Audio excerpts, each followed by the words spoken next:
All right, the committee will come to order. Without objection, the chair is authorized to declare a recess of the committee at any time. This hearing is entitled Promoting Civility and Building a More Collaborative Congress.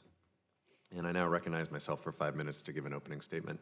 So this is the 10th hearing of this committee this year, and our hearings have covered a broad range of issues, everything from constituent engagement to staff diversity, to staff retention, to budget and appropriations process reform, our last one, which I'm sure all of you watched on C-SPAN. When I think about all of these hearings, though, what strikes me is the consistency with which the issue of civility comes up. It's uncanny, no matter what issue we're discussing, the topic of civility always finds its way into the conversation. And it makes sense that that's the case. Our politics have become more polarized over the past several decades, and Congress, in many respects, reflects those shifts. Congress has always been polarized to some degree. Conflict between members over how to forge policy, how to forge solutions is not new, and conflict isn't necessarily bad. Our founders, to some degree, presumed that conflict would play a constructive role in our politics and that Congress should be a place where disagreements are publicly aired. But the goal in airing conflict shouldn't be simply to highlight our differences. The goal should be to establish clear positions, have meaningful discussions, test different compromises, and ultimately to find a path forward. Congress actually does this a bit more than the American public is aware of. In fact, this committee is a great example of how members who represent different constituencies and have different views can actually engage in civil, productive discussions and find compromise, find solutions. Every member of this committee has demonstrated a desire and willingness to work on a bipartisan basis, and as a result, this committee has been and will continue to be incredibly productive. So it's possible. It's possible to disagree, even to strongly disagree, but to still be civil and treat each other with respect, and that's on us. But there are also steps that Congress can take to promote civility and encourage more collaboration among members, and that's what today's hearing's about. A lot of people have a lot to say about how dysfunctional and polarized Congress has become. I'm still reasonably new here, and I'm still getting accustomed to, when I go back to my district, people asking me how I'm doing as though I've been diagnosed with a terminal disease. But when it comes to solutions, people seem to have less to say. And fortunately, our witnesses today are here to share some concrete steps that Congress can take. And I'm looking forward to hearing from all of them. I know that Representative Cleaver and Brooks and Newhouse have taken the lead on these issues in our committee, and I want to thank them. And certainly would invite them if they have any opening remarks to share. I would welcome that, and if not, I'd invite our Vice Chair Tom Graves to share some opening remarks. Up to you. Feel free. Yeah, go ahead. Go ahead. Thank you, Mr. Chairman, and thank you to all of our guests for being here this morning. I certainly look forward to what you have to say about this very important topic.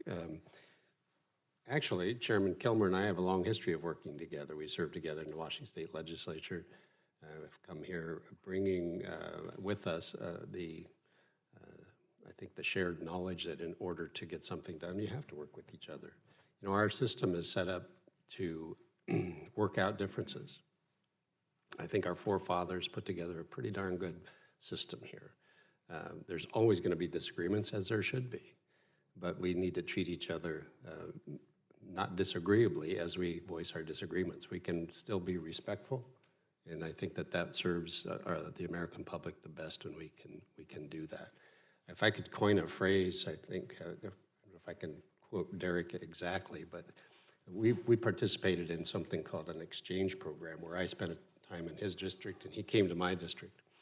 And I remember Derek saying one time that if you really want to understand where someone's coming from, you should see where they actually come from. And it actually does work very well to understand, to kind of walk in another person's shoes. And I think we all need to keep that in mind. We may not physically be able to visit each other's district, all 435 members of Congress, but certainly we can keep at top of mind how other people come to their conclusions and their opinions. But I'm looking forward to today's topic and to your help in helping us shed some light on how we can make Congress more functional and more respectful. So thank you for being here. Thank you, Mr. Chairman. Thanks. And before I recognize him, I want to thank Mr. Newhouse for his leadership on this, but I also want to express just public gratitude to our Vice Chairman, Tom Graves, who I think has engaged in a really constructive way throughout this process, focused on just solving problems for the American people and trying to make Congress function better for the people we serve. And I just want to publicly express my gratitude for the constructive way in which he's engaged and recognize him to share some opening remarks. Thank you, Mr. Chairman. Thank you for your kind words, and good morning, everyone. I hope that this is the bright spot today on Capitol Hill, a place where folks can smile and have a positive dialogue. And I know that will be the case because under your direction and leadership of this committee, it's been an example where progress can be made when we agree to put our partisan and majority-minority traditions to the side. And under your direction, we've been able to do that, and I thank you for that. Everyone on this committee has been working towards one thing, and that's improving this institution to better serve the American people and our constituency. And by working in a bipartisan way and allowing each other's ideas and opinions to be heard, we've already set a new standard on Capitol Hill for how committees can operate and hopefully will operate in the future. But today we're examining how to take the success and goodwill we've experienced here and plant it throughout other areas of Congress. And yes, hearing about bipartisanship, it might feel like we're going against the grain a little bit this week, but that's what this committee is all about, is going against the grain and trying to find out how to do more things better to better serve the American people. But we're unique. We're focused on what we can do. We're not focused on what we can't do, which is so common around here. And we're focused on the future of this institution. Recommendations from this hearing will not only be implemented this year, may not be implemented this year. We know that, and that's okay. Many things will be, is my hope. But our work is not necessarily just for ourselves here today. I like the thought of other Congresses years down the road in need of some solutions and taking a few of our ideas and implementing them in the days ahead. I know today's witnesses will have a lot of advice for the short and the long term, and I thank each of you for being here and sharing your wisdom and your insight and hopes and dreams for this institution. With that, Mr. Chairman, I yield back. Thank you. And I'd be happy to recognize Ms. Brooks for opening remarks if you have some. Thank you.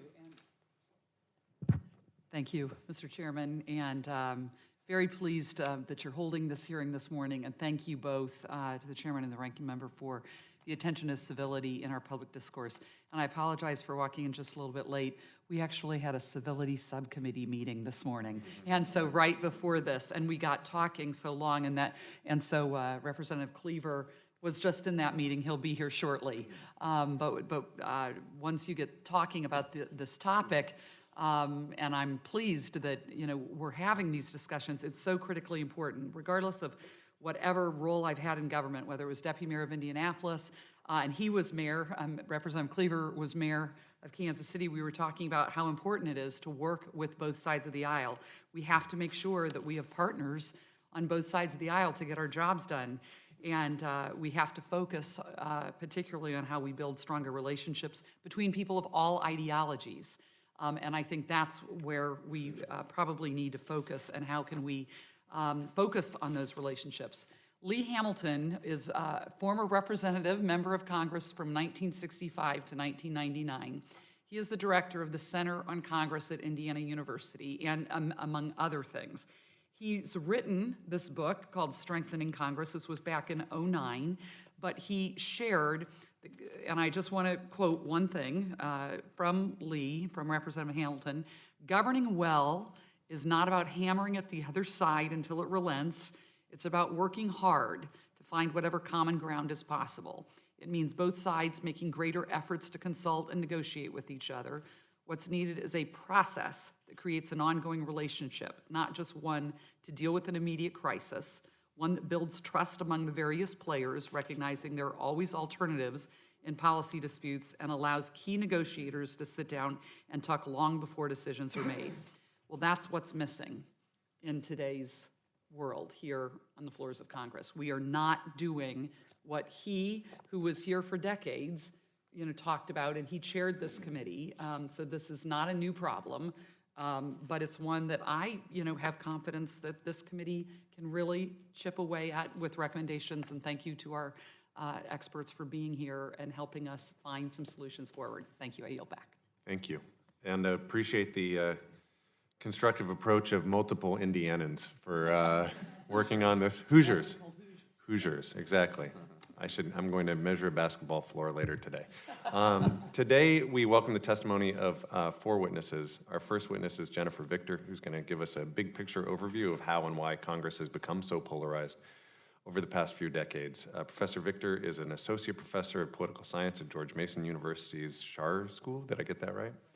Of Policy and Government. Professor Victor studies the U.S. Congress, legislative organization and behavior, social network methods, political parties, and organized interest groups. She's the co-editor of the Oxford Handbook of Political Networks and co-author of Bridging the Information Gap, Legislative Member Organizations in the United States and the European Union.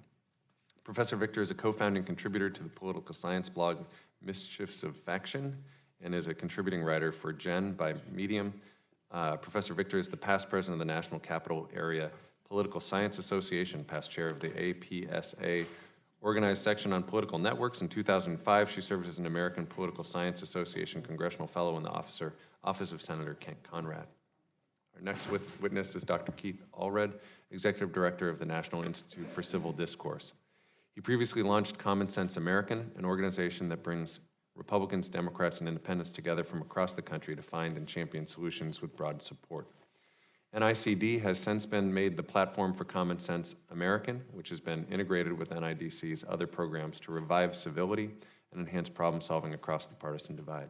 Dr. Allred was the first professor of negotiation and conflict resolution hired by Harvard's Kennedy School of Government, and he started his academic career as a professor at Columbia. Next, we have Jason Groom, founder and president of the Bipartisan Policy Center. Over the last decade, BPC has combined ideas from both parties to promote health, security, and opportunity for all Americans. Under Mr. Groom's leadership, BPC has harnessed the power of collaboration to advocate for principled and politically viable policy solutions to major policy challenges facing our country. Mr. Groom's book, City of Rivals, Restoring the Glorious Mess of American Democracy, was released in September of 2014. We're going to start a book club at some point as a committee. And last but not least, we're thrilled to have Secretary Ray Lahood with us today. Secretary Lahood served as the 16th Department of Transportation Secretary from 2009 to 2013 and quickly became known as a bipartisan leader and skilled conciliator in a highly partisan environment. Before heading the U.S. Department of Transportation, Secretary Lahood served from 1995 to 2009 in the U.S. House of Representatives on behalf of the 18th District of Illinois, and also served on various House committees, among them the House Appropriations Committee and the House Intelligence Committee. He also served as Chief of Staff to U.S. House Minority Leader Bob Michel from 1982 to 1994. And I mentioned to him earlier, if we had $1 for every time his name has come up over the course of our committee's work, I'd be a rich man. Witnesses are reminded that your oral testimony will be limited to 5 minutes, and without objection, your written statements will be made part of the record. Dr. Victor, you're now recognized for 5 minutes to give an oral presentation of your testimony. Thank you, Chairman Kilmer and Vice Chairman Graves and members of the Select Committee. Thank you for the opportunity to be here today and for that generous introduction. In addition to my faculty position at George Mason University, I also happen to be currently serving as a distinguished visiting scholar in residence at the John W. Kluge Center at the Library of Congress, where I'm working on writing a book on congressional cooperation. Today, Congress is experiencing 2 phenomena that do not typically coexist. Congress has increased polarization, which I define as extremism, and heightened levels of partisanship, which is loyalty to a party coupled with disdain for the opposing party. But let me cut to the chase. The partisan polarization that now grips the U.S. Congress is the result of long-standing features of our society and government. Scholars have observed that our current trend of partisan polarization began in the 1970s. Any explanation for the causes of polarization must account for the fact that we've been on this trend for 45 years. There are 3 causes of congressional polarization that have the most support in the scientific literature. They are income inequality, racial realignment, and campaign finance. First, there is a very strong correlation between the level of polarization in the U.S. Congress and the degree of income inequality among Americans. Evidence from the US states suggests that income inequality drives state legislatures to become more polarized because as Democrats move left in response to inequality, legislative moderates are replaced by conservatives, generating a wider gap between the parties. Second, racial realignment. After the civil rights movement in the 1960s, over the course of a generation, Americans slowly began sorting themselves into political parties that matched their preferences over racial politics. Racial conservatives in the South shifted from the Democratic Party to the Republican Party, and this facilitated the clean sorting of our political parties. As Democrats were comprised of liberals and Republicans of conservatives, we developed the conditions for polarization because it left little common ground over which to build bipartisan coalitions.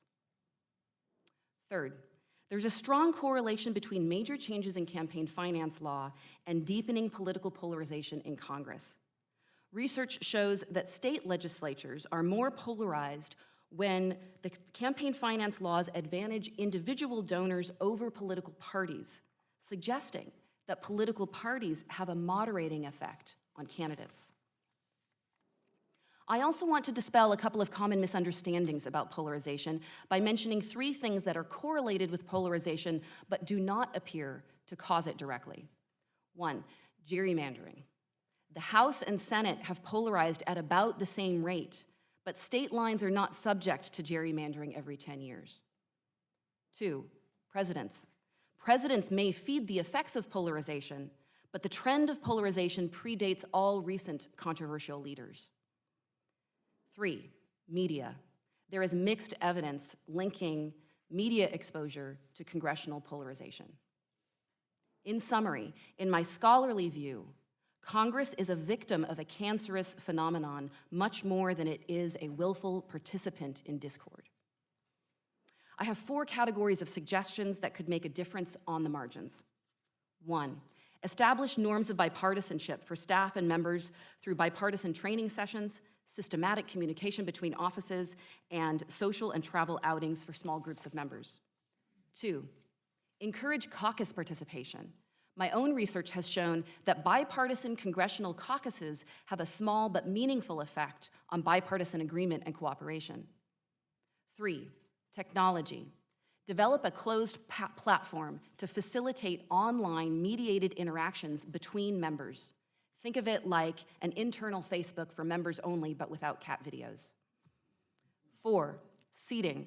Consider assigning legislative seats on the floor, in committees, and at the State of the Union in a bipartisan fashion. None of these will solve polarization. As I've said, the root causes of polarization are economic inequality, racial realignment of the parties, and changes in campaign finance law. These are tectonic forces in politics that are baked into the fabric of our society. Still, we must try to improve congressional function by using evidence-based strategies to foster cooperation and civility among members. You'll find more details on these points in my written testimony. Thank you for your time. Thank you. Dr. Allred, I now recognize you for 5 minutes for your testimony. Thank you, Chairman Kilmer and Vice Chairman Graves and members of the Select Committee. We all understand that Congress is more effective at conducting the people's business when relations are collaborative and discourse is civil. Despite our recognition of this truth, the challenge of promoting greater civility and collaboration seems to grow by the day. The importance of engaging our differences productively is even clearer when we consider what the founders believed to be the gravest threat to an enduring American republic. The founders observed that the spirit of party had been the downfall of every previous attempt at self-government over the preceding 3,000 years. In 2019, as we anticipate an impeachment inquiry and a contentious election, the echo of their warnings is ominous. Today's divisions played themselves out, however, within a constitutional structure designed to make our system robust to these challenges. The founders erected defensive barriers to either party imposing its will on everyone else. The Constitution's stout defenses create an affirmative imperative that we seek measures wise enough to attract bipartisan support. By design, nothing else works very well in our system. Engaging our differences with respect and civility is essential if Congress is to collaborate effectively in pursuit of the broadly supported measures that the Constitution was designed to encourage. My objective is to suggest the most promising institutional reforms to foster this kind of collaboration. I'll start by noting the excellent recommendations the committee has already made. The recommendations to offer new member orientation in a nonpartisan way and to promote civility during that orientation make complete sense. To identify additional worthy reforms, we at the National Institute for Civil Discourse conducted a review of the best work done in recent years. We then asked more than a dozen experts to rate how promising each reform is. We undertook this review for a new program we've launched. Through Common Sense American, everyday citizens come together digitally to identify and then champion solutions with bipartisan support.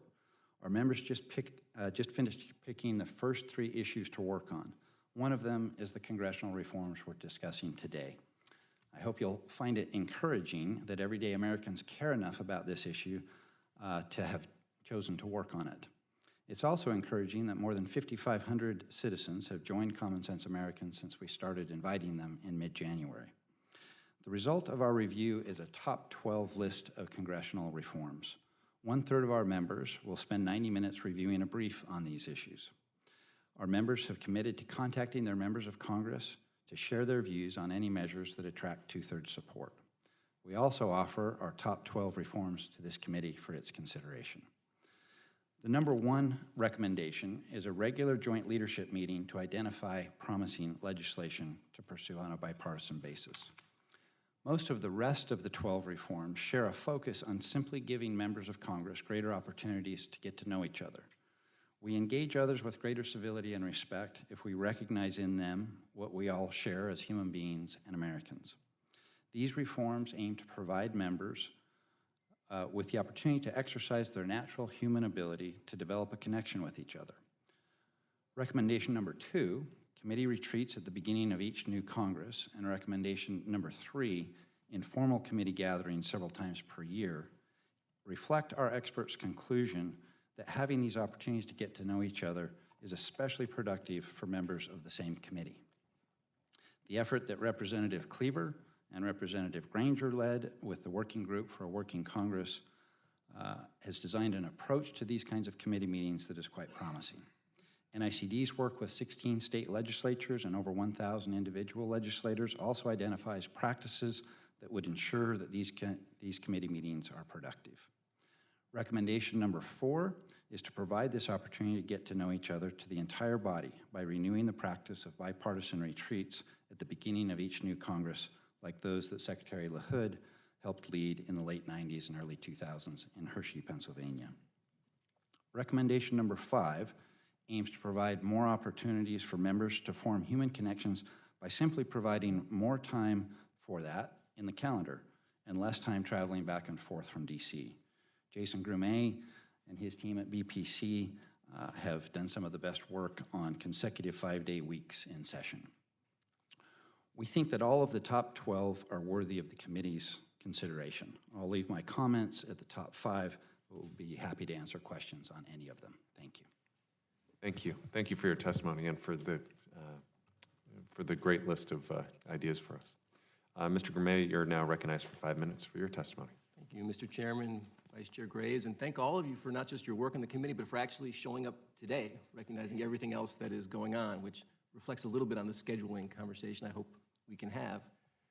I think if you reflect on what is happening at this moment in our democracy, there is an overarching question we have to engage, and that is, are we facing a crisis in a democracy that is durable and capable and up to the task, or are we actually facing a crisis of democracy in an institution that is strained and brittle and at real risk?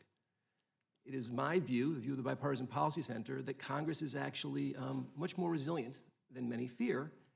And I think the practical work of this committee is truly essential because we are going to be tested as a nation. And some of the ideas that we talk about today, I think, can have more than a marginal effect on your ability to navigate this on behalf of the American people. It is interesting if you look at the challenges from last impeachments, and what is amazing to me is that Congress actually managed to govern through these processes. Despite the hearings and articles of impeachment filed against President Nixon in the 93rd Congress, President Nixon signed 649 public laws, including the Endangered Species Act, the creation of the Legal Services Corporation, the VISTA program. More recently, about 20 years ago, when President Clinton was impeached, that hearing lasted 10 weeks in the House, from October 8th to December 19th. During those 10 weeks, Congress passed 148 laws. And so I think the question that we are interested in is, what is it that used to enable Congress to essentially kind of metabolize the aggression that you all acknowledge is necessary for a democratic process and still be productive? I think the work of this committee can help answer that question. I will point you towards 2.5 ideas. The first is this question about the erosion of relationships and the extent to which that is disabling the ability for productive agreements. I think the second is a weakening of the incentives to govern. And the half is the extent to which Congress has tangled itself in a bunch of rules that project ethical purity while diminishing meaningful interaction. And let me just kind of start to roll through these. When we talk about relationships, it has to be clear that the goal is not nostalgia. We are not asking you to imagine a Norman Rockwell world where you hang out on Little League fields, and we've all heard those apocryphal stories. The question is recognizing the realistic demands on your time. How is it possible to create some real opportunities to forge relationships? Congressional schedule is important. I appreciate Keith's mentioning the 5-day week. I'm also interested in this committee talking about the congressional day. Block scheduling. It works great for my 6th graders class at Pyle Elementary School. If Congress could in fact set aside time for committee hearings and other times for legislative consideration so that you are not constantly, I imagine most of you have someplace else you need to be right now. And we find that to be the case at almost every moment. You should be able to figure that out. People have talked about trips, Codels, field hearings. Cannot overstate the importance of that at this moment. You know, it is the 15-hour flight to Kazakhstan. When you realize you both have hip pain, you love the show Succession, you root for hockey, and while that might seem, those are the threads of humanity, right, that actually join regular people together. Trips enable that to happen. We have seen that firsthand. We do run a program called the American Congressional Exchange. Chairman Kilmer has participated, where your colleagues, Democrats and Republicans, spend weekends in each other's districts. It is profoundly interesting and actually quite restorative to me to be able to go on some of these trips. And we have found that it does actually, in a meaningful way, enhance relationships that have led to legislative collaboration. I think it's important that this committee and that leadership focus on the stigma associated with congressional travel in this kind of post-Abramoff world.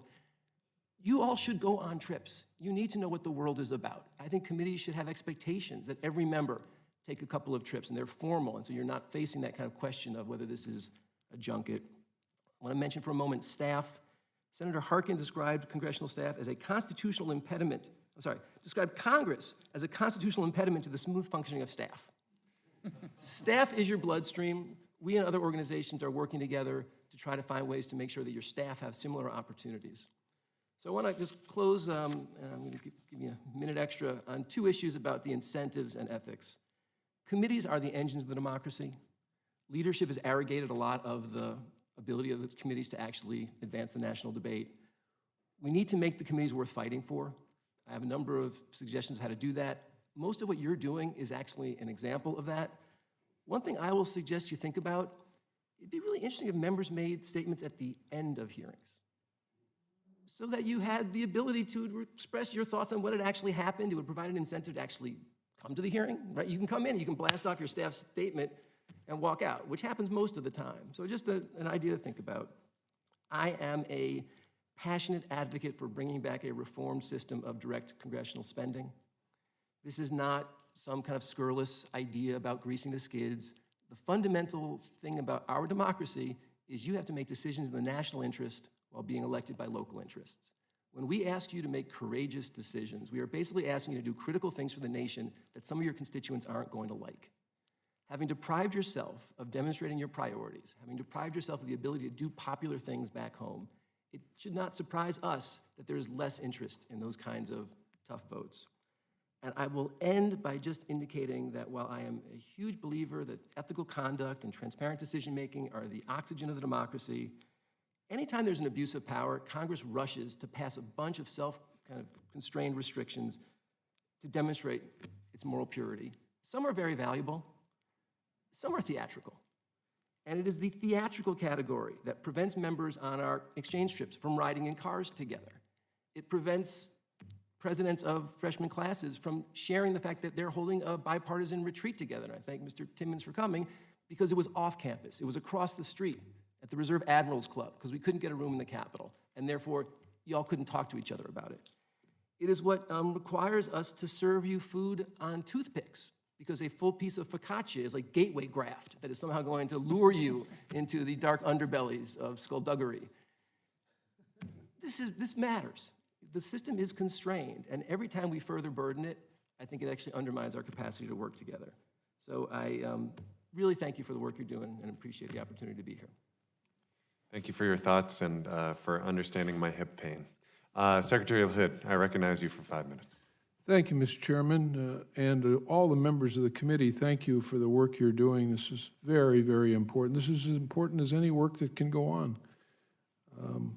I would say that Congresswoman Brooks, my daughter lives in Indianapolis, and you are her representative, and she's sorry that you're leaving the House, but thank you for your service. Emanuel Cleaver has been a dear friend for many, many, many years, and continues to be a dear friend. And for those of you that happen to know my son, he invited me to Mr. Newhouse's wedding reception while we were vacationing in Florida. So you talk about bipartisanship, two Republicans showing up meeting his new wife, quite extraordinary. So to each of you, again, thank you for doing what you're doing. I came to Congress having been elected in '94. It was as tumultuous a time as each of you are experiencing right now. Newt Gingrich was elected Speaker. I don't have to tell any of you who followed the history of Congress that Newt was a lightning rod for all kinds of controversy.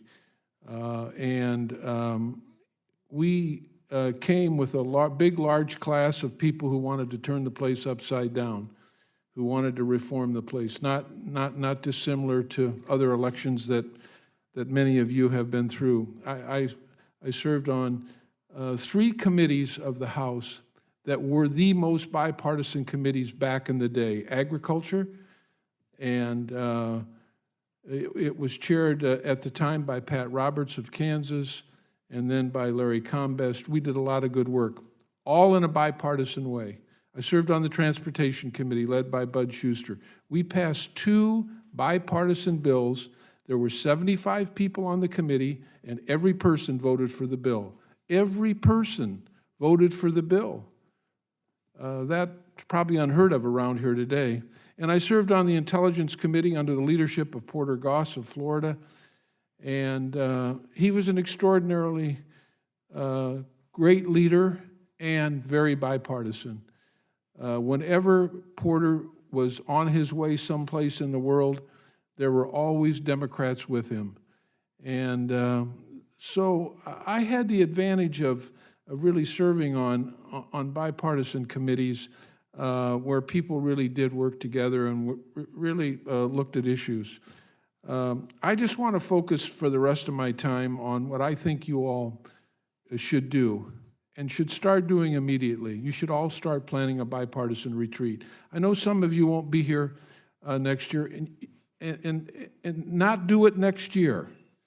Do it at the beginning of the next session of Congress, because it takes a year to plan this.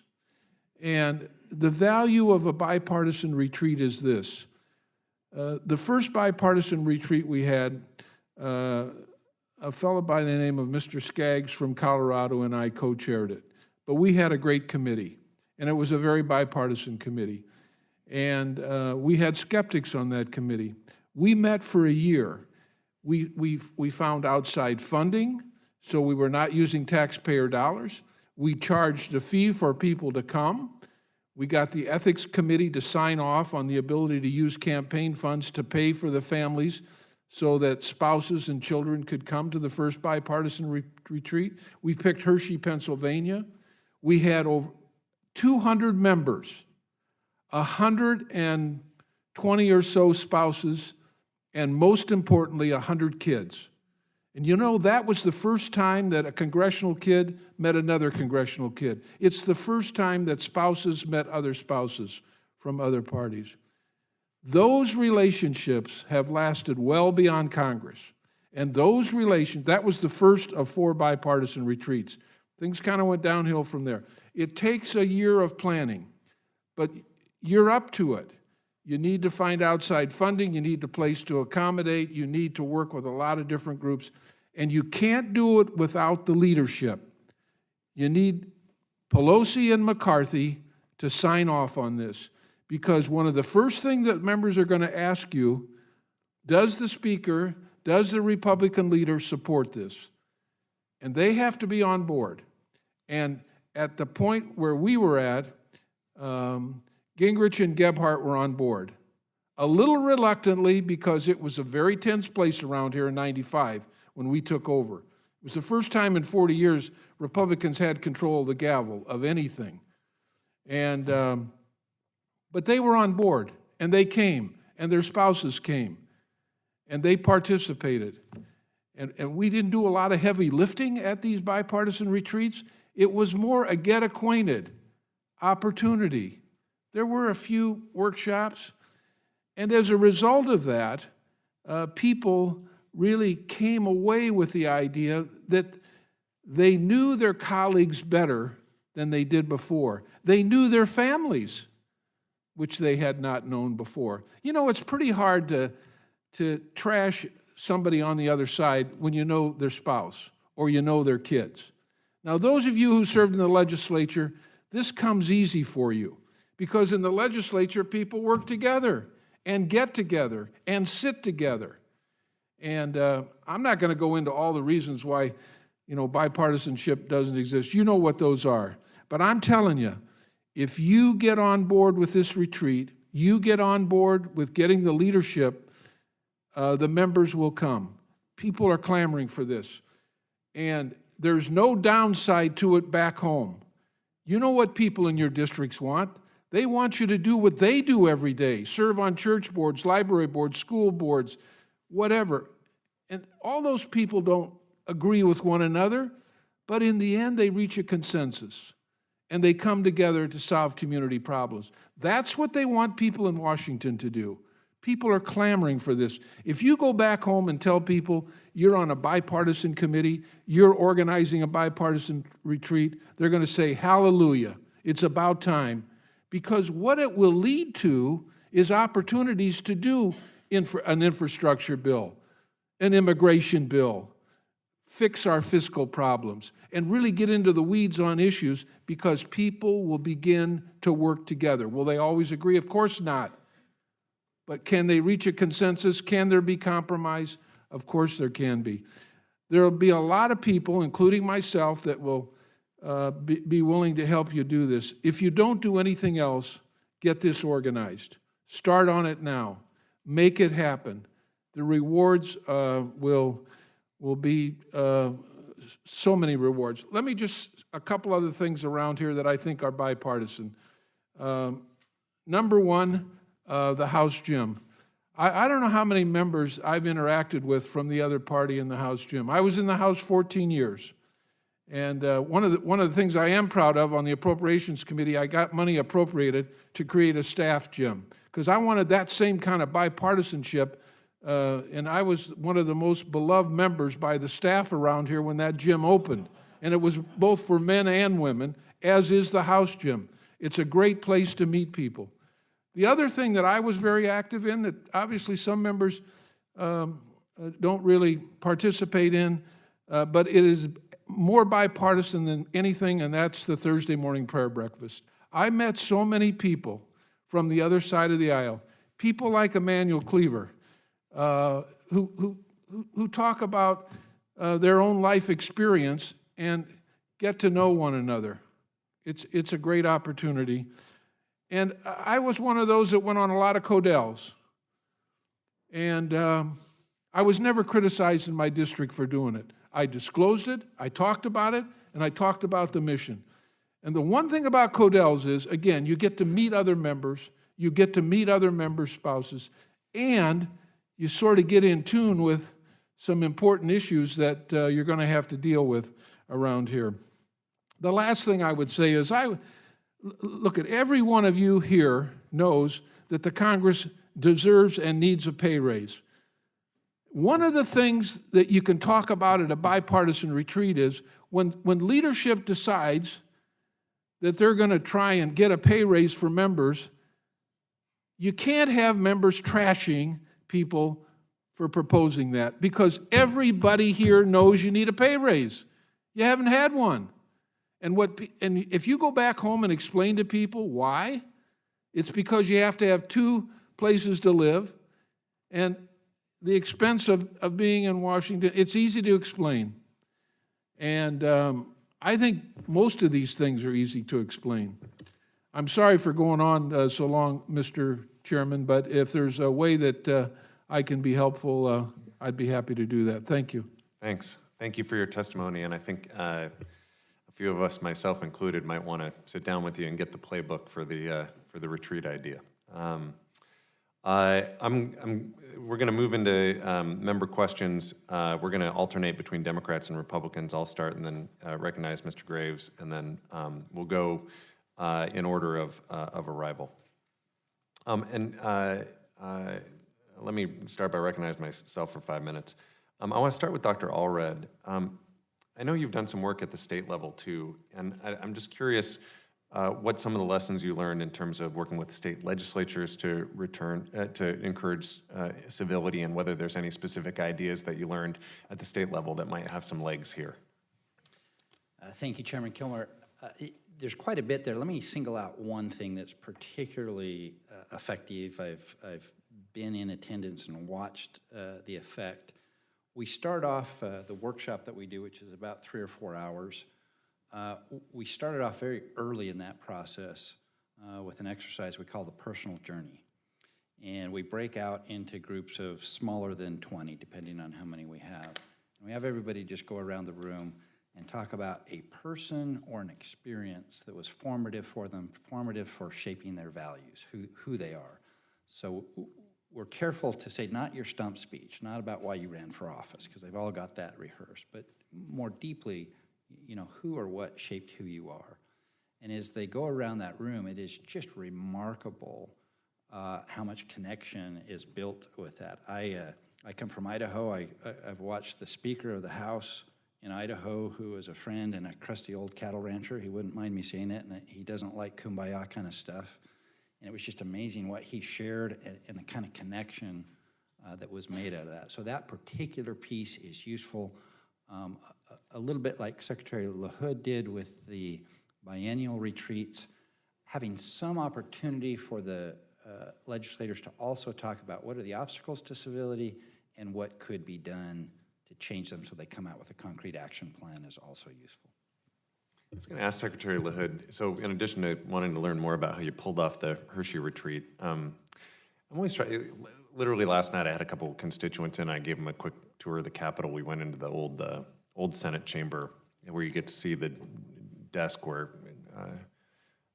Massachusetts Senator Charles Sumner was caned by Preston Brooks from South Carolina. And so one gathers that there have been times of significant polarization in our nation's history. You know, I think when we engage with former members, one of the things that comes up is this sense that, you know, that it didn't used to be as partisan or as polarized. And I'm just curious if that's your take, and if it is your take, what do you attribute the changes to? It is my take. I worked for Bob Michel for 12 years. He was longest-serving Republican leader. And during the time he was leader, he worked with several different speakers, including Tip O'Neill, Jim Wright, and Tom Foley. And when Speaker Foley would want to meet with Mr. Michel, he would call him, and he would actually come over to our office. Yeah. He wouldn't ask Mr. Michel to come. During the time, there was a time when bipartisanship really did work, when Republicans were in the minority. I think of the Reagan years. People give Reagan a lot of credit. I give Bob Michel some of the credit because he had the ability to cross over and talk to Democrats about voting for some of Reagan's proposals.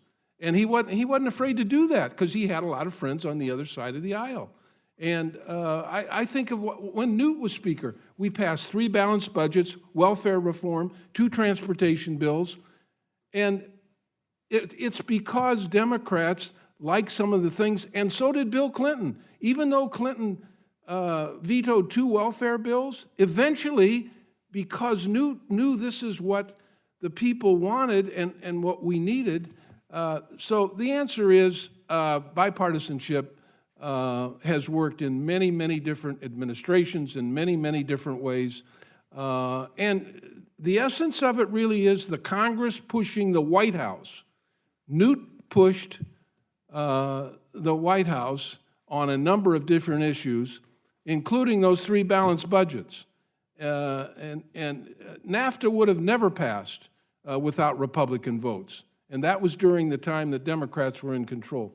My point is this: there's a long, rich history of Congress passing bipartisan bills. I've got a little bit of time left, and I may run a little bit over because I want to ask both Dr. Victor and Mr. Groom, both of you in your testimony mentioned revisiting congressionally directed spending as a means of potentially easing some of the polarization in this place. I was hoping you could just elaborate a little bit. Yeah, so earmarks, as they're commonly called, have had an odd history that, as used in Congress, because as we go through the 80s and 90s into the 2000s, there were more and more earmarks added into congressional appropriations in a way that, to many eyes, became very unsavory. And it looked like just this special give back to districts that became sort of explosive in how it was used. And so, as is often the case when we engage in legislative reforms, we create rules to affect the thing that we think is the problem, and it has unintended consequences. And I think that's the case with earmarks, because by eliminating earmarks now, essentially, what we've done is we've eliminated one of the key things that members of Congress can bargain over. Right? So one of the problems with having both partisanship and polarization in Congress is that there are few things over which you can negotiate and find common ground. Setting civility aside, just thinking about it from a policy perspective, if there isn't an object over which you can compromise or share, or a little of this, a little of that, or this for my district and that for your district, if you don't have those objects over which you can negotiate, then it's really hard to engage in building a bipartisan coalition. So in that sense, the distributions to individual constituencies, individual districts, provide that egg over which members of Congress can actually negotiate and use that as a tool to build a coalition. Let me put a pin in it because I want to just respect my colleagues' time. So let me recognize Vice Chair Graves, and we may come back to this if we do a second round. So Vice Chair Graves. Hey, Mr. Chairman, I just have a few comments, and then I'd like to yield my time to Ms. Brooks, who's been working with Mr. Cleaver on in the subcommittee, as she is so well said this morning. First comment, Dr. Victor, we are grateful for the contribution of George Mason back to the state of Georgia with Dr. Cabrera. Mr. Woodall and I welcome him back, and he's going to do a great job at Georgia Tech. But, Mr. Chairman, the written testimony that we've been provided here is remarkable. There's some great ideas in here, and I'd commend to all the members to read it closely. Thank you each for the detail and the solutions that you're providing and some of the insights there. And with that, I'd like to yield to Ms. Brooks, who's very passionate, along with Mr. Cleaver, on this concept. Thank you. Thank you, Mr. Graves. And I want to add also that Representative Newhouse has also been very involved. We had an early morning meeting this morning, and we talk about these things quite a bit on the floor. And we want to thank each of you because each of your testimony gave us so many more ideas to continue to build on. And so thank you for giving us this great place to start. One of the things, though, that I think we all rely on as members, and thank you so much. I'm proud to represent your daughter. Your son shared that with me. Our staff, we rely so much on our staffs. And so can you share with us a little bit, were the staffs involved in the retreat? And whether or not, because as you, and I want to get to you, Dr. Victor, about caucuses, because often, whether it's constituents, our staffs are the ones that give us the ideas and the ways. And so we've made it a point in my office to be very bipartisan, not only with my interactions, but the importance of us telling our staffs they have to be bipartisan. And so were the staffs involved in this? Absolutely. In your retreats? I'm a 17-and-a-half-year staffer before I was elected. Nobody knows more about the value of the staff than Ray Lahood. My former chief of staff is with me today and helped me with this testimony. Joan was intimately involved, as were all of the staff from every member. It's critical because you all have a lot of things to do, and the staff did almost all of the legwork and made sure that things really came off as perfectly as possible. And then were they present, or were Absolutely. did they do their Absolutely. own retreats? The key staff people were at the retreats, helping us to make sure that the agenda we had was carried out properly. And look, you can't do your job without good staff. Absolutely. And that's true in everything, including the bipartisan retreats. I believe we have a few members here on this dais who are former congressional staffers, and so look forward to continuing that discussion. Congressman, can I say one additional thought about Sure. staff? Being a congressional staff person used to be a pretty social job. It's not anymore. And we have found that you actually really have to curate opportunities for staff to get together. We do something on the Senate side with legislative directors. A lot of them meet for the first time at these discussions. We're doing some work now for freshman and sophomore chiefs of staff. A lot of them are meeting for the first time at these discussions. And so, you know, it's not just that they're able to work on behalf of each of you, but their ability to work on behalf of the whole body, I think, is really enhanced when they know each other. And thank you. It's my understanding the former members of Congress group is now taking staff and some district directors on CODELs. My district directors had the opportunity to do that, and she said it was invaluable. I don't think we think very often. Some of our staffs, mostly in DC, go on CODELs, but if we could talk just a little bit more about those important benefits of CODELs and building relationships. Help us explain, though, because there absolutely is a perception at home that it is a boondoggle. It is a perception at home that it's just, you know, a lavish trip. They don't appreciate that we often are working from 8 in the morning until late at night each day. Actually, it's our families that maybe have a bit more touring when they can't be in meetings, but it's always difficult as a member, and having been on the ethics committee and sharing it, to change those rules to make it look more advantageous for ourselves. Any suggestions any of you might have about how we do that? Educating the public, the outside groups that are watching us like hawks, saying that we're doing this for our own, you know, self-aggrandizement and, you know, benefit. Anyone ideas of how we change this narrative? I mean, just 2 ideas, and I'm sure others do as well. Make them official committee work. It's work. I mean, first of all, you have no fun on these trips unless you really try hard. I mean, I know how these things are loaded up, 12 hours of work in order to... They are. But I agree with the secretary that the communities want you all to be able to achieve things. And I don't think it is complicated when people want you to get outside of the swamp to indicate that you are actually going, not just internationally, but going to see, you know, opportunities here in the country.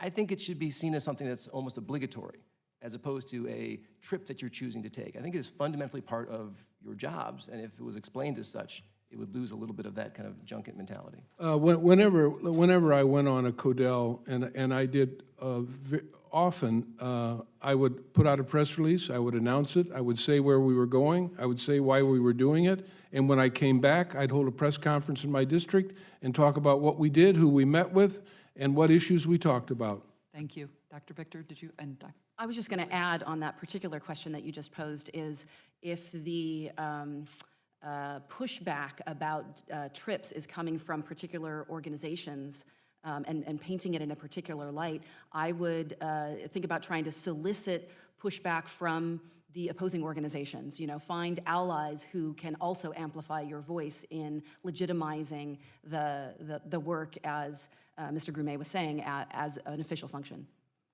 And Dr. Allred? One thing that we hope we provide is we put these ideas out to several thousand Americans who have agreed to, you know, look in depth, where you have a chance to educate them a little bit more deeply We'll certainly report back if we find two-thirds support. I think that might be useful to point to say, look, average Americans, if they have a chance to really understand what's going on here, provide strong support for it.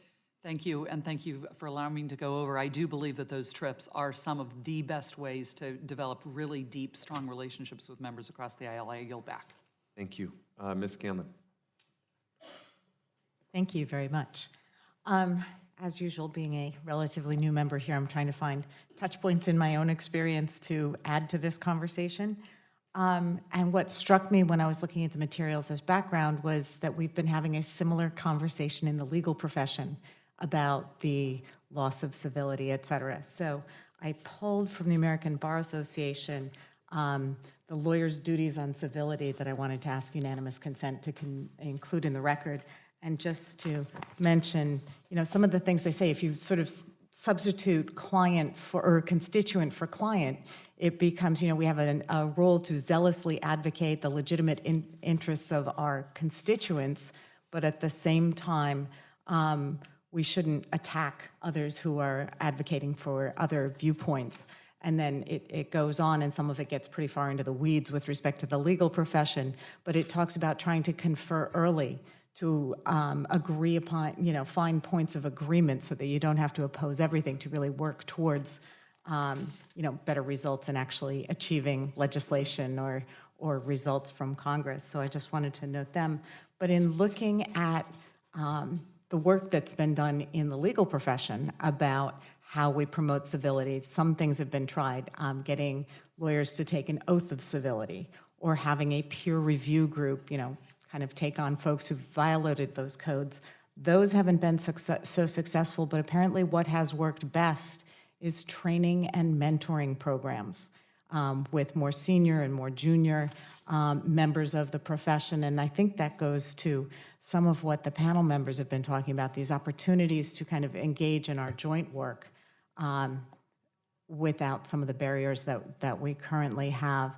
I know, Mr. Lahood, you're a lawyer. Can you speak to how there might be a relationship between what you're advocating and what we see in the legal profession, or just kind of addressing the mentoring ideas? I am not a lawyer. I was trained as a teacher and taught school for 6 years before I got involved in politics. So, but I'm at a very large law firm, and so I understand what you're saying, and trying to apply that to some of the things that you're alluding to there, I think obviously are important. The business that you're all in is a relationship business. That's what it is, and it's important that the relationships cross the aisle, no question about it. I think, Dr. Allred, you had some conversation or some ideas about mentoring or other sort of training aspects. Yeah, thank you, Congresswoman Scanlon. Just on your noting the correlates to the legal profession, I was hired as the first professor in negotiation and conflict resolution at the Kennedy School, just as alternative dispute resolution was kind of on the rise. And just in really broad strokes, one of the experiences of the legal profession is to accomplish the kinds of things that you talked about in that pledge and the kind of ethics guidelines they have. We found out it was a lot easier to work out those solutions talking to each other early and in more informal contexts, right? So the rise of mediation and negotiations in advance, trying to settle early, that the formality of the courtroom didn't lend itself to kind of, in our context, bipartisan decision-making. So I think that the various reforms on our list and others that have been mentioned that provide for more opportunities for informal engagement at a more personal level are analogous to an experience that the legal profession has had. Specifically on the training point, that does come in number 9 on our list. And I do think that in addition to just giving people the connection with each other, it is important, 2 aspects of training, I think. One is to make the case sort of substantively about why it matters. And I'm a bit of a fan of emphasizing the founders and their identification that this is where they thought we would crash. If the American Republic failed, they thought it would be torn apart by parties, because that had been the historical record. And I think making that case that the design of the system is all about that, but that it means that we have to engage those differences productively, I think is a helpful way of doing it. So in addition to sort of training that makes the case for why does it matter, you know, you always have a problem of preaching to the choir. There are those, the members of this committee don't need the training probably. It's the others that are maybe a little less convinced that where the training would be most useful, and you may have to do a little bit more to make the case for why it matters.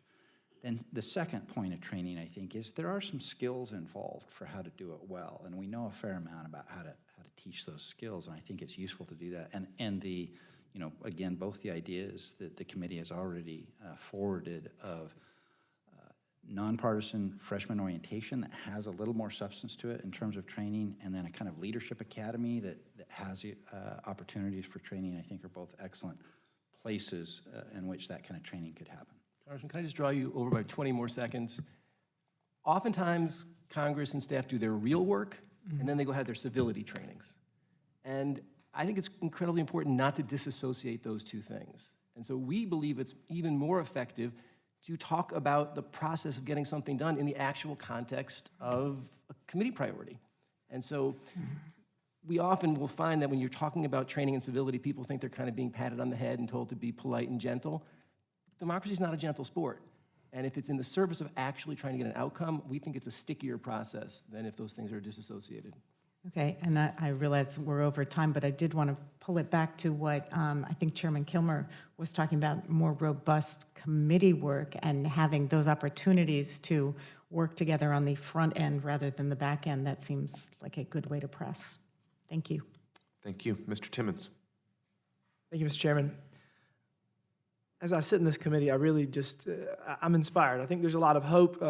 This next few years is going to be critical, and I think that we're talking about the solutions. We're talking about the way that we're going to reform this dysfunctional legislature to try to really tackle these huge problems that are facing our country. I mean, whether it's debt, immigration, healthcare, these massive challenges that we are currently ill-equipped to handle because we're not nice to each other. You can disagree with each other without being mean about it. And when you tweet something ugly at somebody, they're going to write off any legislative priority you have, no matter how good it is, whether they agree with it or not. So I think that the dysfunction that we all see can be addressed through process reform. And that's why this committee is so important.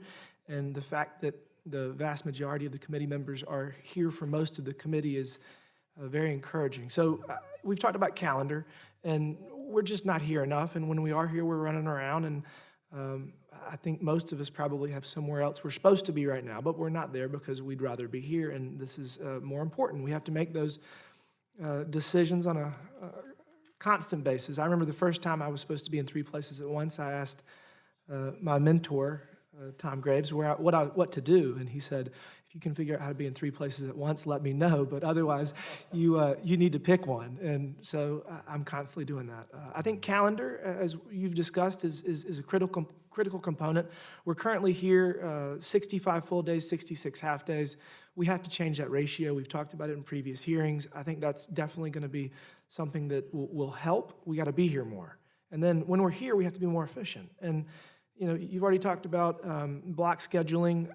I think that committee attendance, sitting in the chair during hearings, is critical. And block scheduling is something that we can do, and that's really important. One other thing that I've been thinking a lot about is voting and the chaos surrounding when votes are, how many votes there are, how many times we go to the floor. We have the ability to roll votes until 5 p.m. every day, and then we're off the floor at 6:30. It's not, I got to move this dinner, I got to move this lunch. That's something that I think we can look into, and it's one thing we haven't discussed.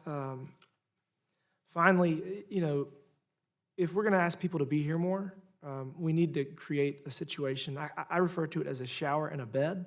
I don't care if you give me a stipend or if you give members a dorm.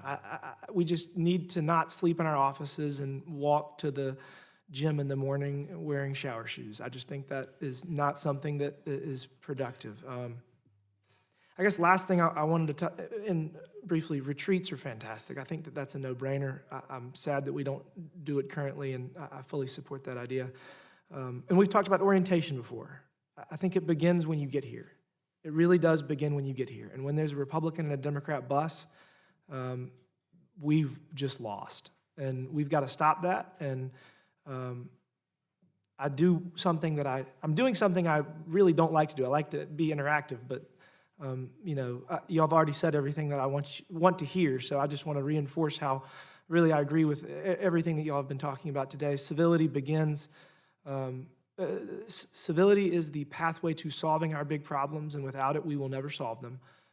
We will not resolve these challenges on Twitter, no matter how much people want to try. So I just want to thank you all for taking the time to come here and to share your thoughts. I fully support everything that y'all have been talking about, and I hope that we can get it done. One last thing. We've done a lot this year, and I would really hope that we can continue this committee for more than 1 year. I know that that's being discussed, so if we can all get on board on that, I bet we can get it done. So with that, I'll yield back, and thank you. Thank you, Mr. Timmons. Mr. Cleaver. And then you have. Thank you, Mr. Chairman. Thank you, all of you, for being here. This is extremely important to everyone in this country, whether they know it or not. This is significant. But I remember a debate on one. We were on the floor voting on something, and a debate started. And I'm sitting next to Steny Hoyer, and Congressman Ray Lahood is up, and he is angry and talking to the body. And Hoyer leans over to me and said, "We really must have messed up. Said we really must have messed up if Ray is beating up on us." And I said, "Oh my goodness." And I'm sitting there thinking, yeah, boy, that's all of a sudden I felt guilty. And I don't even remember what it was about. It's just, but I think that what is required, is for us to be willing to go out and develop that kind of an image. What I'm interested in, and I make two things that I'd like you to answer, all of you. One is what Mr. Timmons just said. We talked about that this morning. We're thinking, Mr. Chairman, Mr. Ranking Member, that maybe this committee ought to stay in place. Nobody needs another job, another meeting. Nobody up here is looking for that. But there are things we're probably not going to get accomplished here in the time period we have. And so we're thinking maybe this should continue. I'm curious, Secretary and others, whether you think that would be... I think you should continue and make your goal to have this group be planning the next bipartisan retreat after the new members are elected during the next session. It'll take you a year to do it. It'll take you a year to figure out how to fund it. Your staff can do a lot of work, a place to go, how to get people to come, get the leadership on board. All of these things take time. There's no better committee to do this than this committee. A lot of your other recommendations are going to be fine, but in terms of trying to get the institution to work together, that's one way to do it. I know you're probably going to have recommendations on living conditions, on compensation, on any number of things, but the one value you can bring to the institution is to bring people together. Mr. Cleaver, I would just add, fight the idea that this is a quaint committee. Congress is under siege in rooms all around here. The ability of Congress to handle these traumas and not break depends on this committee. And so I think you should be talking about this committee in the context of surviving an impeachment. We've made it through 2 impeachments as a country. Congress made it through because it had the capacity to both be partisan and productive. I think we should not act like this isn't a second afterthought or a thing you guys are all doing kind of on the side because you're just nice people. I think this is essential to the functioning of the democracy, and we would all like to help you make that point. Thank you, Mr. Allred. Dr. Victor, we have something now that is impacting civility in Congress that was not around years ago, and that is radioactive radio, and to a lesser degree, but clearly cable. And, you know, a lot of members don't want to end up being nice because they don't want it to get beat up on the radio, or somebody called somebody a name. And so we have a new culture: never apologize. Because if you do, your tribe is going to come after you. You have any ideas how we deal with radio and television? Ignore it. No, I mean, look at Rush Limbaugh was very, very popular in my congressional district, and Newt was, you know, he was the fair-haired boy for Rush. And when I started getting involved in bipartisan retreats and talking about bipartisanship, you know, I heard it from my constituents because, you know, Rush was trashing me for doing it. So what you have to do is explain why you're doing it, and, you know, take your lumps. Look, there's two things that have had a tremendous impact, really three things, on your ability to do what you have to do here. One is fundraising, two is social media, and three are the cable news channels. And, you know, at some point you just have to say, hey, I got a job to do.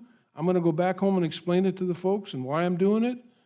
And hopefully a majority of them understand that. At least when you go home and explain it, you have a clear, clean conscience that you're doing your job and explaining it, and you'll feel good about that. I came under a lot of criticism from people in my own party when I signed on to be Secretary of Transportation for a Democratic president. I took my lumps when I was involved in bipartisanship from some of the conservatives in the Republican Party, but I didn't care because, you know what? To be honest with you, we were doing the Lord's work. We were doing what we're supposed to be doing here. Congressman, if I could just add a little bit of evidence to support the suggestion that the Secretary is making.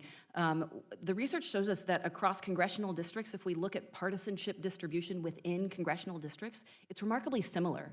This idea that we've got homogenous Republican districts and homogenous Democratic districts is really not true. Most congressional districts have a healthy mix of Republicans and Democrats. Congress is much more polarized than America is. It doesn't always seem that way, but the evidence really bears that out. And so the strategy of just ignoring some of the most extreme blather that's out there in the media may be a successful one, because as a member of Congress, what you want to do is reach the whole of your constituents, knowing that there's a healthy mix of voices within that. I was going to make essentially the same point, that social media, cable news, the radio gives a misimpression. Those that are most extreme talk longer and louder than everybody else, and it gives us the impression that must be the whole country. And I completely agree with Professor Victor's reading of the evidence. The American people are not nearly so polarized, but they're quieter. They don't speak up that much, and so they need leaders to speak for them. It's part of our purpose in Common Sense American to be able to demonstrate that a little bit more concretely.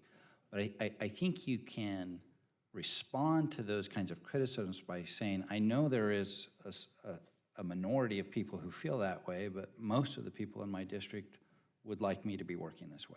And I think that's quite credible and powerful. I can just make a specific suggestion. So democracy is a momentum game, and dysfunction is kind of a self-fulfilling prophecy.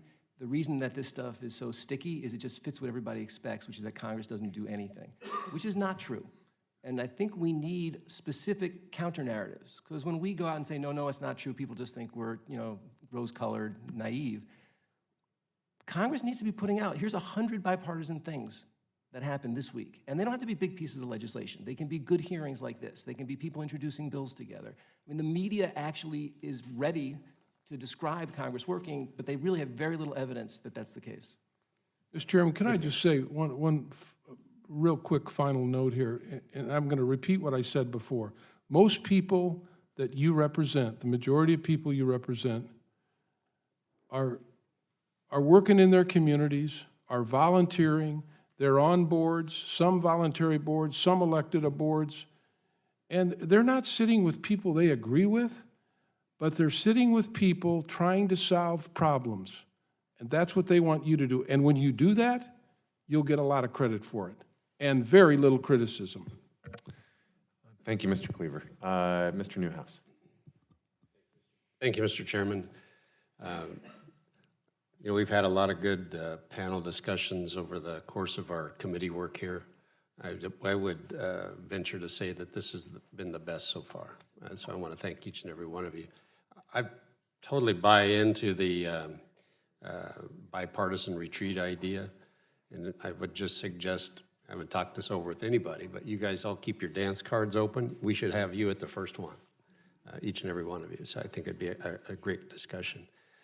So there's a lot of things that have been said that are great ideas, some big picture stuff, some smaller picture stuff. We did made an effort to solicit ideas from members on what they see as things that they would like to have happen. And one of the recurring things was creating a collaborative space, which can mean a lot of different things. So, like I said, I like the bipartisan retreat idea. That's going to be a biennial event. I'd like each of you to maybe think about, and in whatever order someone thinks first, you can start.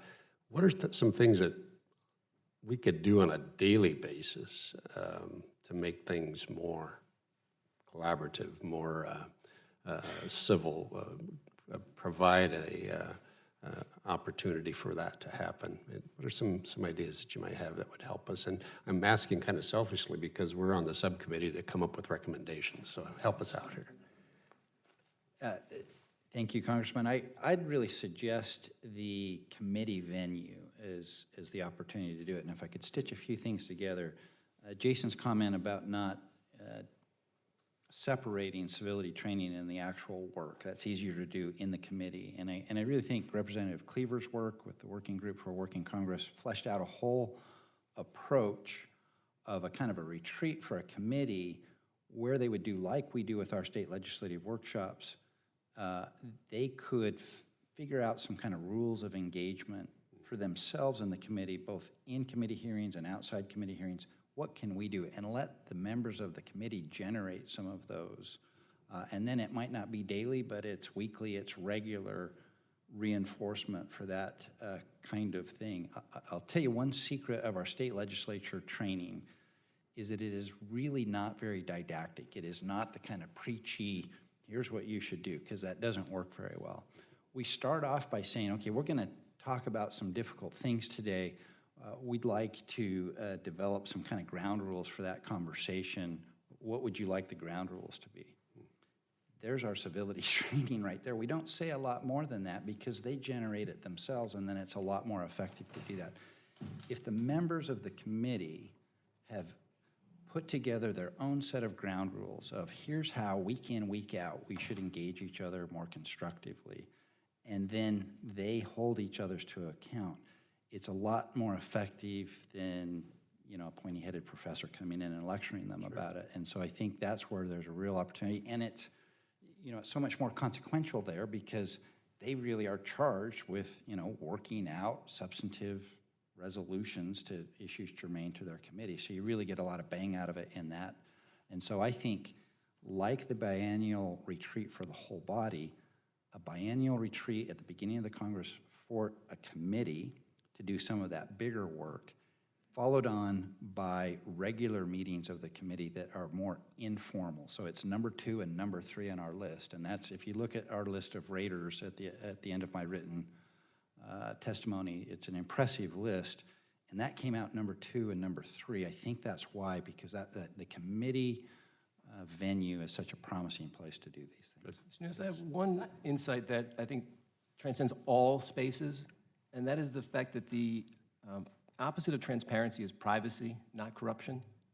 There is this imagination that transparency is this never-ending good that we should find in all ways, and that anything you ever do that is not in front of a camera or in the public eye is somehow nefarious. That is not the way anyone solves problems. I've made the point that my wife and I occasionally debate about, which in-laws to visit over Thanksgiving. Very different conversation if the in-laws are in the room. Sure.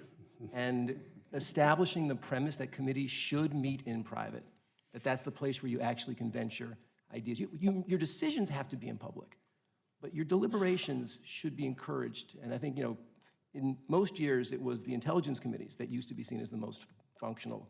And a lot of that was because they used to be able to have those private discussions. So you're saying turn off the television cameras once in a while? I love C-SPAN, but not all day long.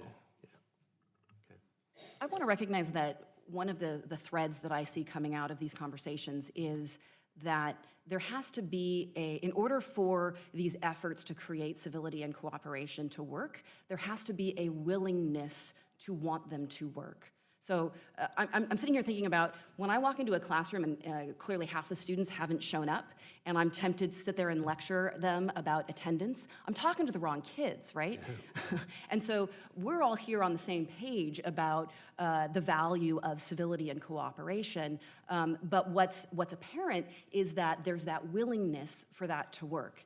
And I would also be remiss if I didn't note in the spirit of recommending reforms that may perhaps have unintended consequences. While I don't disagree with any of the ideas that have been presented so far today, I would be remiss if I didn't recognize some of the research that suggests that if you force bipartisan or cross-partisan interactions, it can have negative or the effects of sometimes retrenching partisanship and creating more division when you intend to create connections. So mostly what we're talking about here is finding ways to create connections through establishing various types of habits and norms and social connections, and I think all of that is valuable.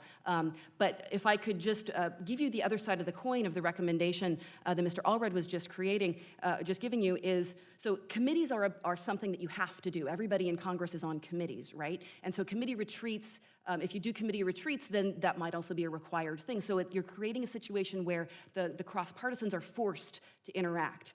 That might be a good thing, but it's possible that that forced interaction will create conditions to make partisanship, in fact, worse. And I have some research that is looking now at the conditions under which it makes it better or makes it worse. And so what I want to put a plug in for is the idea of congressional caucuses, which is a focus of a lot of my research. And I know caucuses are a little bit trivialized, right? You've got caucuses on everything, and there's more than 600 caucuses in the current Congress, and nobody really pays attention, and mostly they're listservs and run by the staff, and I understand all of that. But because they are so casual and under the radar, and because they are relatively unregulated, and importantly, completely voluntary, committees you have to participate in, caucuses you participate in willingly, right? So it's the willingness to participate on an issue or because a constituent asked you to or whatever it is, the reason you're participating in that particular group, it's the willingness to be there that creates the conditions for the cross-partisanship to have the positive effects rather than the negative effects.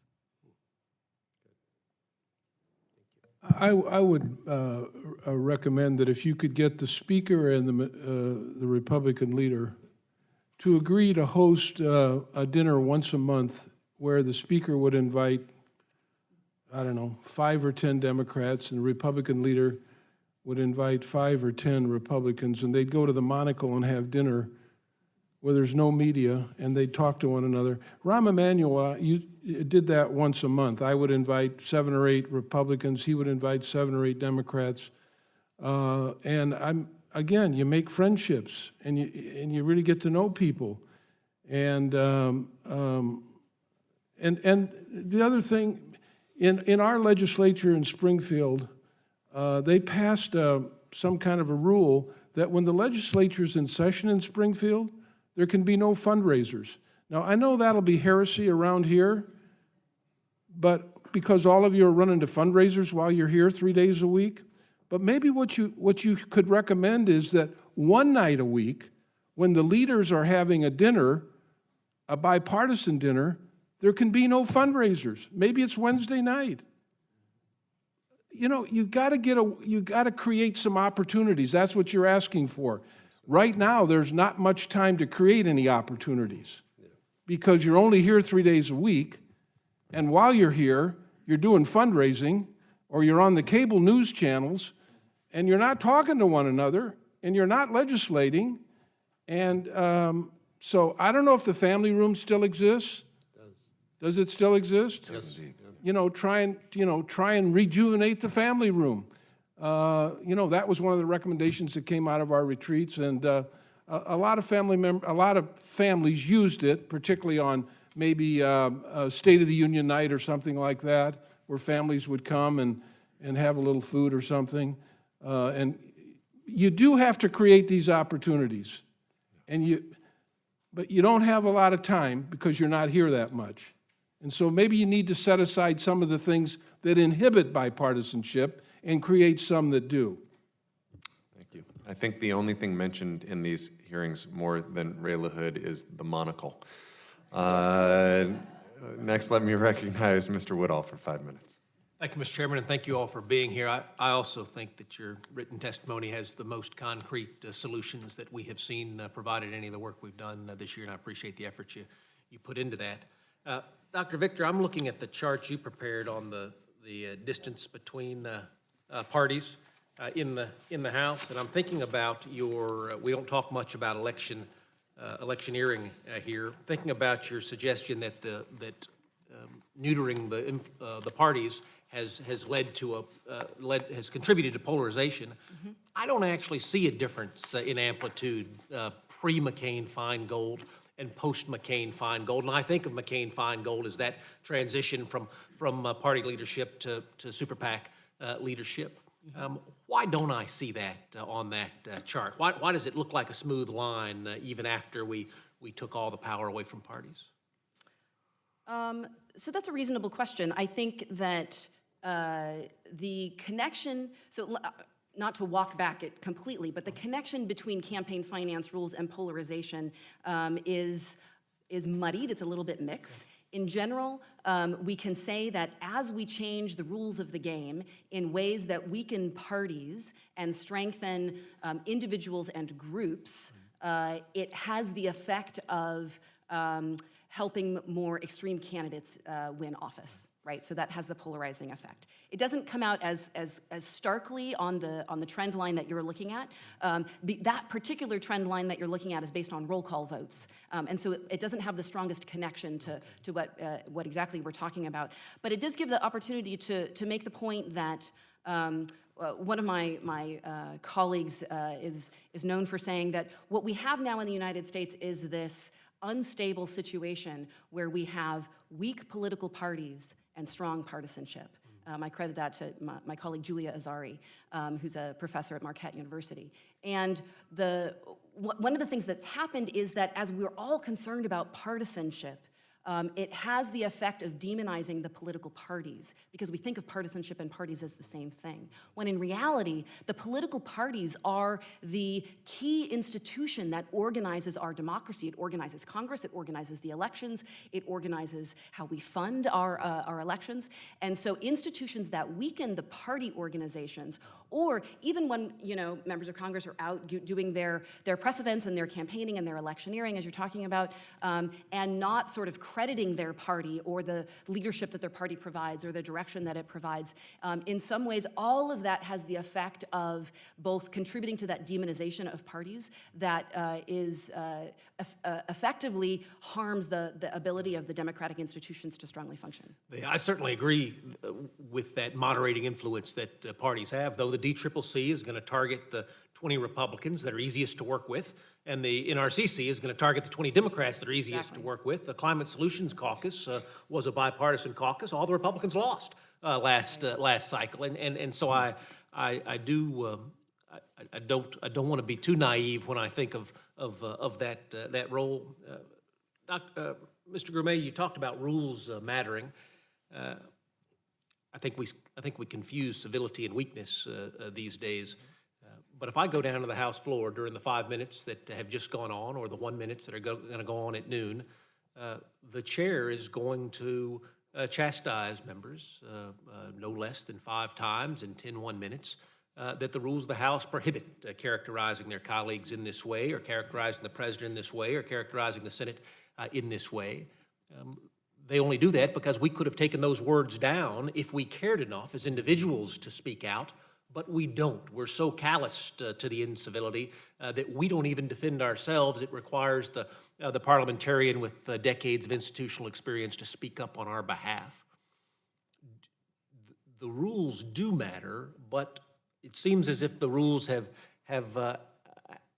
that ignoring the rules is a cultural perspective. I know you were talking about ethics rules in particular, but in terms of how we should deal with one another, can you trace ignoring the rules and incivility and figure out how to get back culturally? So the tracing would take more than the 22 seconds, but I think you are absolutely right that the norms have eroded. We tend to think more about what can you do about that. And I say two things. One is that the way to address people who break the rules is rarely to adopt more rules. Secondly, it matters who's trying to enforce the rules. So what matters is when members of the Republican Party chastise behavior of Republicans, and when members of the Democratic Party chastise behavior of Democrats. And if there was, in fact, some agreement among what we've called kind of the quiet people in the middle to say, we're just not going to stand for this anymore. You know, the angry center is going to start to actually call our own folks out. That, I think, would have some effect. But yelling at each other for breaking the rules, I think, doesn't add much to the discourse. Well, you don't have to look much further than, well, yesterday, where we had an Article 1 interest in the production of documents from Article 2. The resolution we were going to have on the floor was one that was filled with a dozen partisan whereases, and then asking for a document at the end, and that was going to be a strict party line vote. Folks decided to take out those dozen whereases, and we had a unanimous vote to say, well, this is really more that unites us than divides us. I'm not sure that good guys win, Mr. Kilmer, and I'm wondering when we're telling this story to candidates. I remember the abuse you took, Mr. Lahood, when you decided to say yes to the Obama administration. The folks who were critical of that. It is true that we are probably better followers than we are leaders, and it's not obvious to me from the electorate that folks are not still confusing civility with weakness. They want strong leaders, and for many that means incivil leaders. But I'm grateful for all of the very concrete suggestions you all provided. Thank you, Mr. Chairman, for your indulgence. Thank you. Mr. Davis. Thank you, Mr. Chair, and thank you to the panel, especially my good friend, Mr. Lahood. It's great to see you again. You know, a lot of the issues that we've talked about here on this committee today are issues that I grew up as a staffer for another member of Congress that served with Secretary Lahood, watching Secretary Lahood and other members of Congress try to promote a more civil environment. But my colleagues are right. There are things that we ought to be able to do to make this place better. The problem we have, as Rob Woodall just mentioned, some of the most bipartisan members that we have in this conference, in this entire institutions, are the ones doing the most fundraisers, because they got to have the money to fight back to be able to win. And they're the ones that legislate the most together. Now, Mr. Woodall mentioned the Climate Solutions Caucus that every Republican lost. I won. I'm still here. Barely. But you know what? More districts, we have less districts that are competitive now than what we had decades ago. I actually enjoy being in a competitive district. Doesn't matter what I do, I know I'm going to make somebody mad, so I just better be able to go home and explain why I did it. And it helps me to be able to talk about governing. Now, many of the issues that have been discussed, I think fall back on us, too, as members of Congress. I don't remember which person mentioned it, but we don't have a problem talking to each other up here.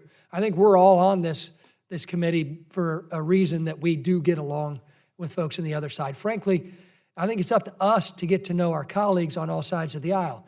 And I bet you if you talk to some of my colleagues, they wish I didn't talk to them as much as I do. Right, Emmanuel?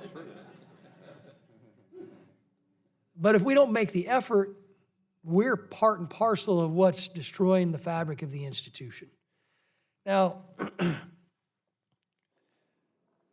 leadership has changed. Mr. Secretary, I came in post-94 revolution. So you've got a history as a staffer working at a time that I believe history tells us was much different. How has leadership changed, and how is our ability to work within leadership? How can we as an organization, institution, fight back against this polarization at the top? Because I don't see it as much at the bottom.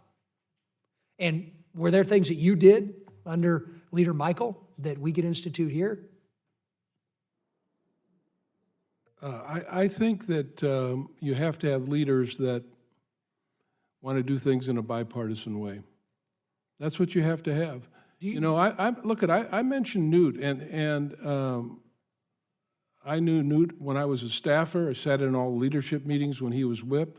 So when I got elected, you know, he was a firebrand. He was a lightning rod. He was as controversial as any figure in the House.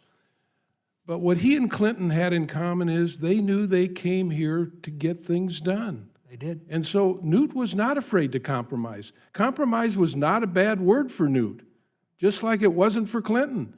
And that's why we passed 3 balanced budgets, 2 transportation bills, an immigration bill, and a number of other things. And, you know, the welfare reform bill, which was very controversial. And very bipartisan. Clinton vetoed twice. You have to have leaders that have as their one of their priorities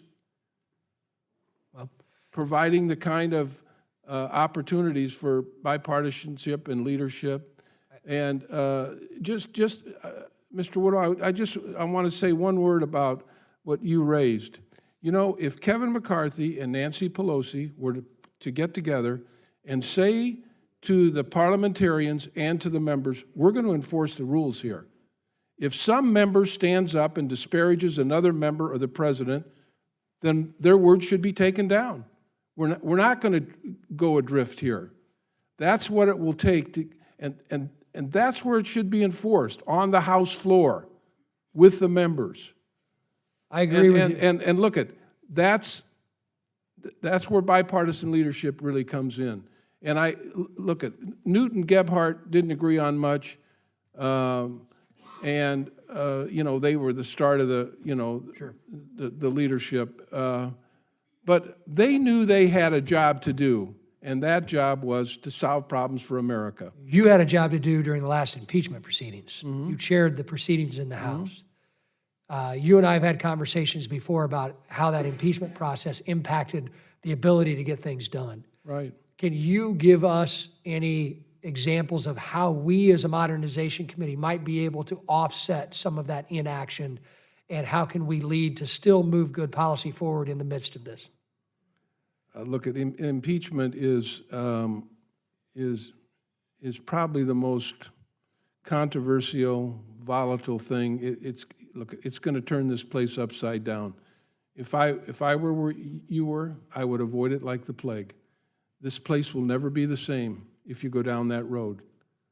And all of your work will have to come in the next Congress. It will not come in this Congress.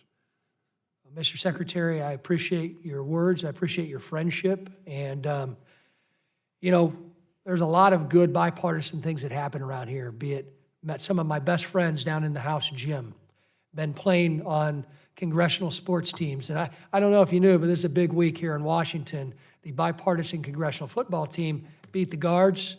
We're champions, first time in a decade. Thank you, Mr. Timmons. Well, he's gone. But he's there. Oh, you still? Oh, you were leaning back too far. I apologize. Played a great game.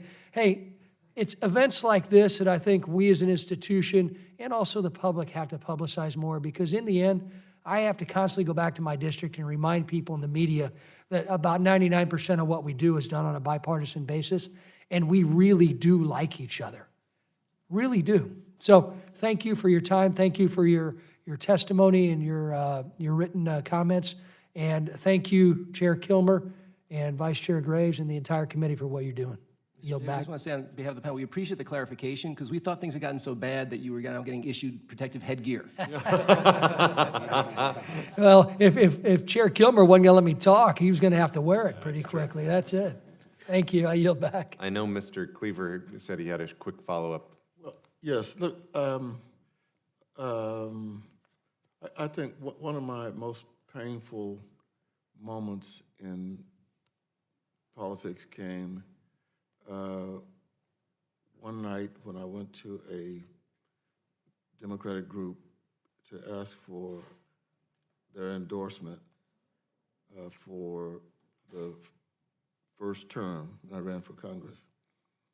And the first few minutes were spent by a couple of the people berating me for my friendship with Kid Bond. Somebody even said, well, he was at his wedding. And, you know, I think sometimes the people out there may be worse than the people in here. And so when I was elected, my first reception was given by Kid Bond. When he retired, I was at a banquet hall with 1,000 Republicans and 1 Democrat. I was the speaker. And then even today, Kid doesn't, Senator Bond doesn't even call to make appointments. He just comes over there, just comes in office. And so I know, and that we don't have to work on a relationship. We don't have to, you know, sit down and say, well, let's be nice to each other. I mean, you know, it's organic, we're friends. And I think I get really disturbed when, on this thing about, you know, you shouldn't apologize, and you know, you're right, you know, you must be weak if you don't call people nasty names. And the great lesson I learned was Jack Danforth and Tom Eagleton. Both lived in St. Louis, one a Democrat and one was a Republican.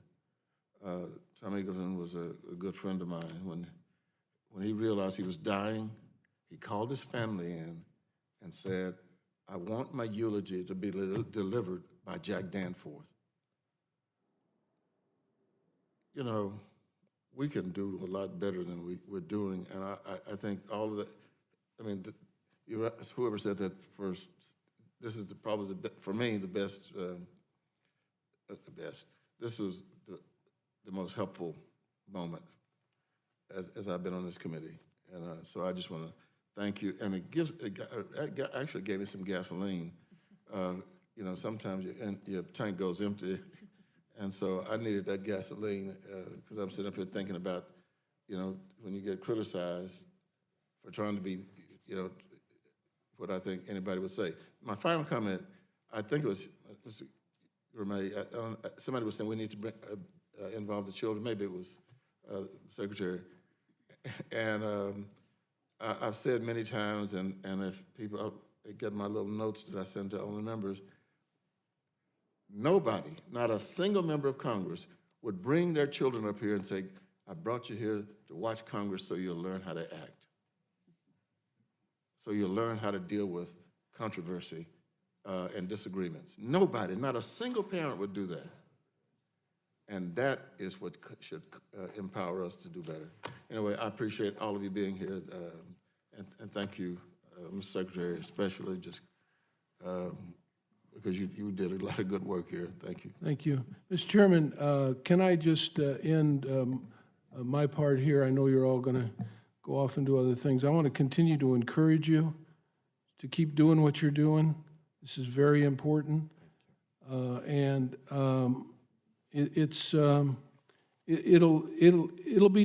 can be transformative for the institution, and the institution will be better for the work you're all doing. So, thank you. I'm just looking to see if anyone else has any other questions. Okay.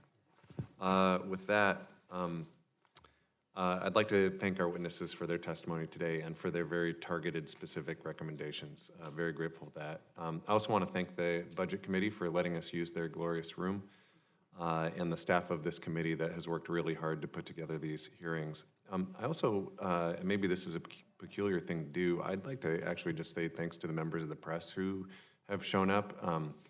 Mr. Groom, you mentioned that it's not always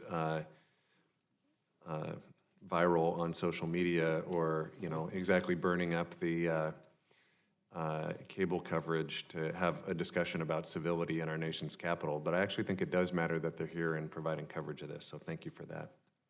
Without objection, all members. Actually, I also wanted to say there's some terrifically well-behaved young people in the audience, and at the end of the day, the discussions we're having is really about your future and making sure that we have a government that works for you guys. So thank you for being here and for being so well-behaved. My kids would not do that well. Without objection, all members will have 5 legislative days within which to submit additional written questions for the witnesses to the chair, which will be forwarded to the witnesses for their response. I ask our witnesses to please respond as promptly as you are able. Without objection, all members will have 5 legislative days within which to submit extraneous materials to the chair for inclusion in the record. And with that, this hearing is adjourned. Thanks, everybody.